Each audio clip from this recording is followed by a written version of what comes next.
stand up here. Stand up, stand up. So say I go, where's your good side? Okay. So say I go for a double leg, right? And Josh sits the guillotine. They stop, but I'm an educated guy, right? So while he does the guillotine, I fold his legs and I jump. I'm still on his legs, but he throws me over and he locks the darce. He can't lock the darce because my hands are on his legs. Do you see that? Go ahead. Because I was going for the double leg. So if he tries to lock the darce, go ahead, lock it. It's very shallow. Go ahead, it's very shallow. You see that? So he's going to waste his arm energy. He's getting smashed. He doesn't treat his arms break, and he got his guards fast. Okay? But say we do the same sequence, right? He sits, and he goes shallow darce, right? And then he walks in towards me, and he rolls me.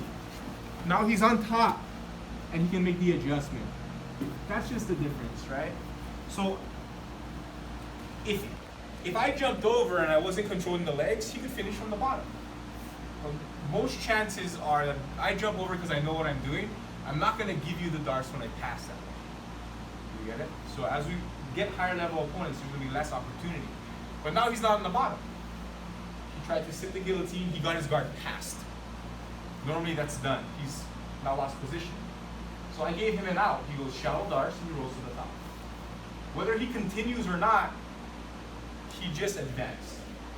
Right? He tried to move, he failed. He failed miserably because I actually passed his guard when he failed. But now he has an out. Now he's back on top. He's in a dominant position. Right? So that's usually the sequence we're looking for, because if we mess up, we have a chance to get out. Okay? And from this position, Josh, one time. If I went here, he sat. I jumped over. He transitions out. Go ahead, shot the darce. He walks in, throws me over. Where are we? Yes, where are we? Just where we started.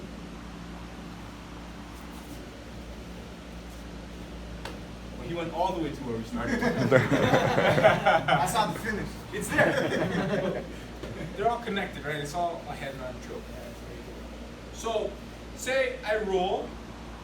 I'll do it now. So I'm here, I sit, Josh jumps over. Right? I feed, I do this shallow darce. And that allows me to get to the top. I can finish from this side position.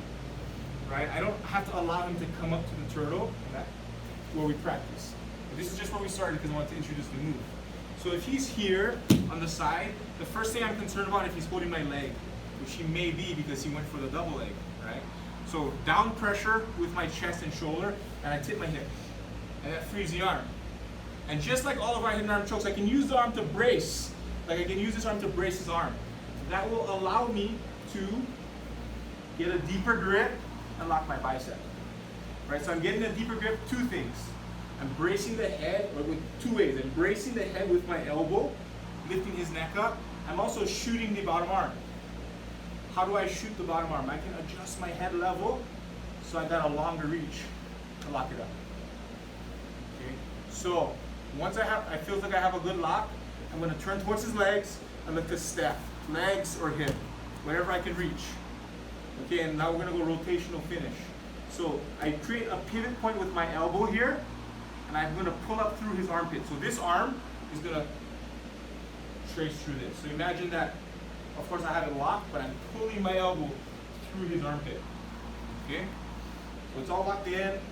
I turn towards his legs, I step, wherever I can reach. Elbow heavy, and I pull my arm through his armpit.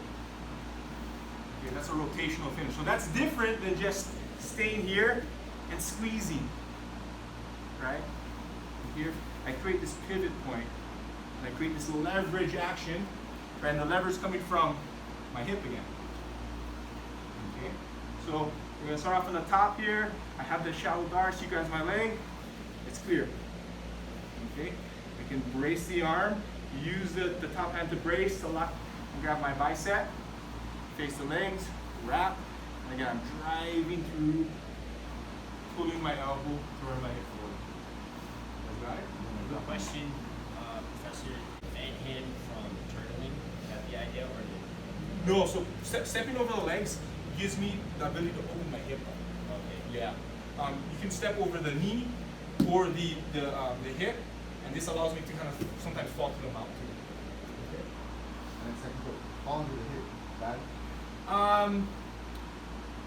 If I fall to the hip, you're likely gonna roll. Or you have to go that? Yeah. So it's gonna create more movement, right? So if I fall to the hip, it's gonna create more movement, and you can belly down. If I actually just step over and I kind of throw myself through you this way, I stay on top. So that's kind of what we're getting at. Okay. So let's try this Darce with this kind of this lever or rotational finish. Okay.